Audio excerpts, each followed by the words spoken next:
Stick with me because I'm going to teach you how to make your own moonshine or fuel.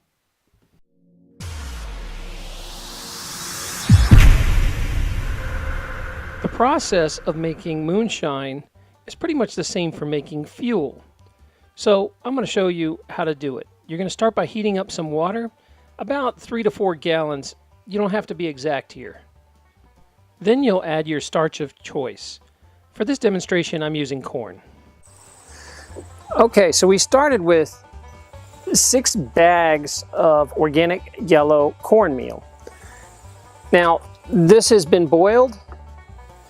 You got to be careful you don't burn it. But you want to bring it up to a good temperature so the corn will actually absorb the liquid really well. You want it kind of like a gelatinous mix to get it. So when we put the amylase powder in, it'll absorb very quickly. At this stage, the measurements aren't really exact. Just get a food grade plastic bucket or a pot and stir this up and you'll be good to go. So with starches or any kind of fruit, you can make alcohol. Yeast just needs the sugar. But in order to get the sugar out, you have to use amylase.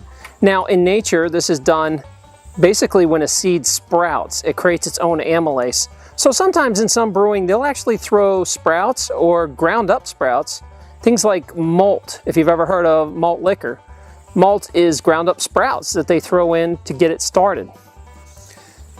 So what I'm going to be doing with this corn fuel alcohol is using amylase enzyme formula to speed it up. So all you need is a teaspoon here, and you'll throw it in as it's cooling down. So we're going to start making what's called the wash, the initial fermentation. If you look, there's a large bowl of sugar. That is actually 10 pounds of sugar weighed out. And you see our original bucket. Now we're not actually going to pour the sugar into this bucket. We're going to put it in a 55-gallon drum because we're going to put in 30 pounds of this sugar, so 3 of these bowls. To save money and do this on the cheap, you want to try to find probably non-food grade sugar. In other words, buy it at a livestock place. It's way cheaper than going to a big box store because after all, you're just going to ferment it. Now this is kind of a cheat way to do it. Some of the old timers disapprove of this, but by adding all this sugar, you increase how much alcohol comes out. It's kind of a way to get the most bang for the buck. So we're going to be adding sugar to this, lots of it. If you plan on making large batches of alcohol, you're going to need a 55-gallon drum. Notice it has the thermometer and spigot on it. The easiest way to get these is just buy them from a brewing company. You can try to make your own, but it's not usually worth the hassle. So I have a 55-gallon barrel here. And the next step that I'm going to do is to actually put in the cornmeal and the water mix. So I have not added the sugar yet. So here's a bucket of wash, and what this is the sugar I weighed out, and I've got 15 pounds in this bucket that was put into boiling water because the sugar just breaks down a lot better when you heat it up. Now I'm going to fill this tub with about 45 gallons, even though it's a 55-gallon tub. And this is the first bucket going in that contains about 15 pounds of the sugar. What I'll do is I'll add 2 of these buckets and then just fill the rest up with water.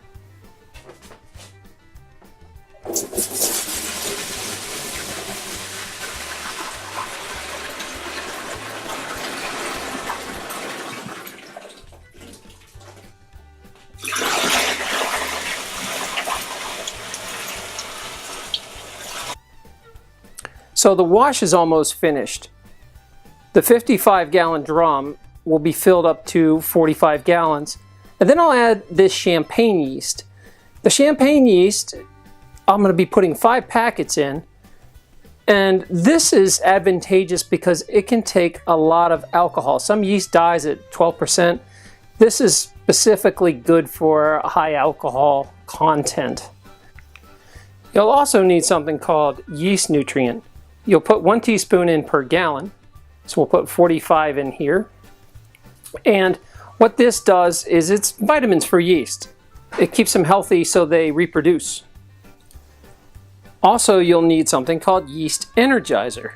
This is also a nutrient booster, but it propagates the speed. It makes yeast really reproduce quickly. And you want to add a half teaspoon per gallon. So at the end, I'm going to add amylase enzyme, and you put 1 teaspoon per 5 gallons. And again, this is to release the sugar so it'll start being processed by the yeast.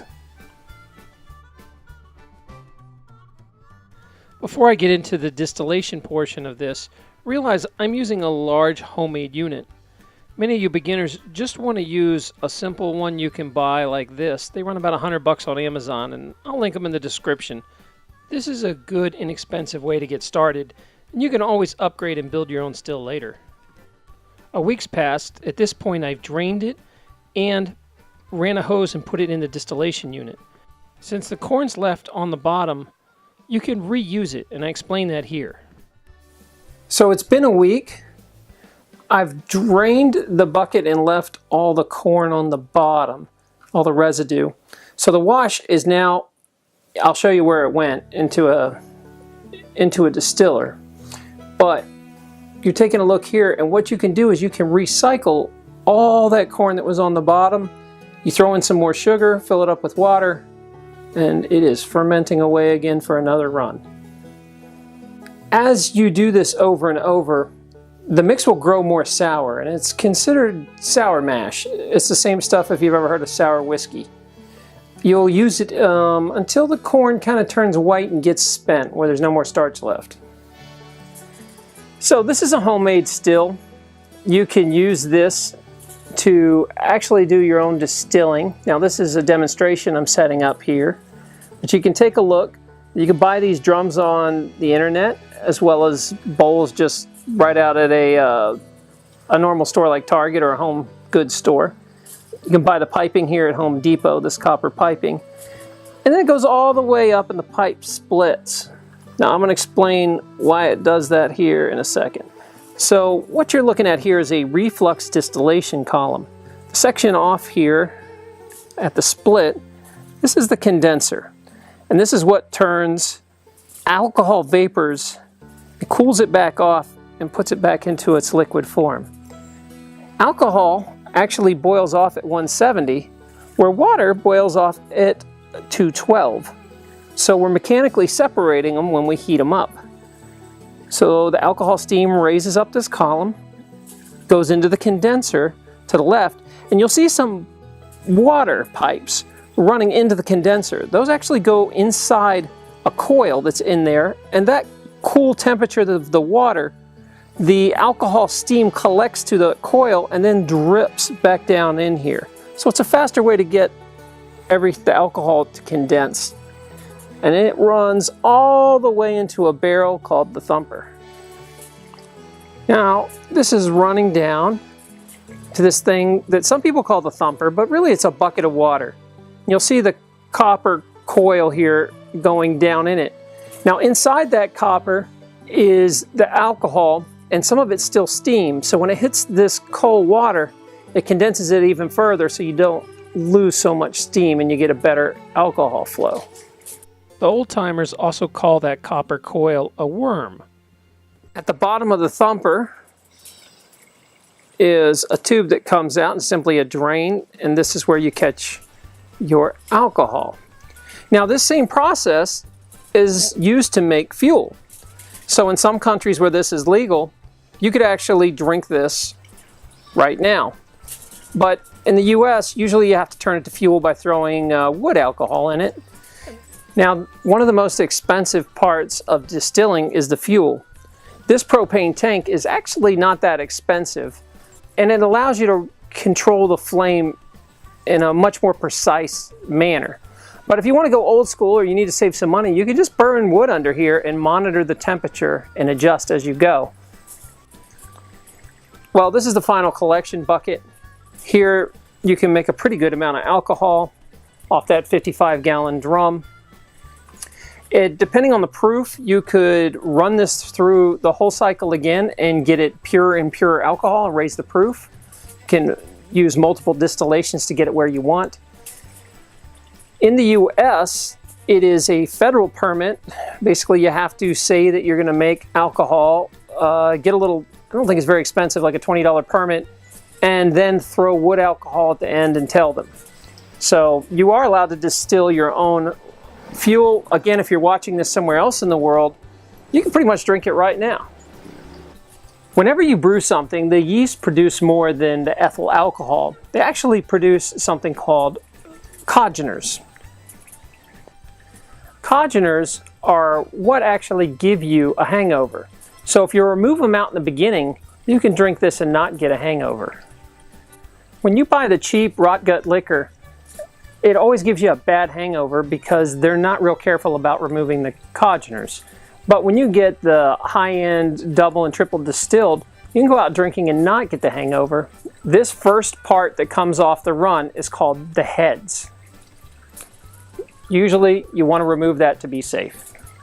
Now the premium stuff is in the middle of the run. It's called the body, and it's mainly what you want to collect, drink, or, quote, use for fuel. As the temperature progresses, the run that comes off will be more the temperature of water, and there'll be a lot more water in it. And what you get off is something called the tails. Now, you can take those tails and recycle them into your next batch and put them back through the distillation over and over to try to get as much alcohol as you can out. The reason you don't drink the tails is because it's not very tasty. You get a lot more flavor of everything that went into it to make it. So you're best recycling it or using it for fuel. One last comment is, you're basically dealing with flammable liquid in its vapor form. And it can be very dangerous if you get leaks. These things can blow up. So make sure that you keep safety in mind first. Try to find someone who's much better at this to show you how to do it safely. Don't forget, if you haven't subscribed yet, please subscribe to my channel. Also, give this a thumbs up, a like, a share, or if you have something to add, remember to comment below. Thanks. Also, don't forget to stop by terranlupo.com. I have up videos that you can't see anywhere else. Currently, I have one on carnivorous plants and also how to make your own mead. All you have to do is go over and sign up.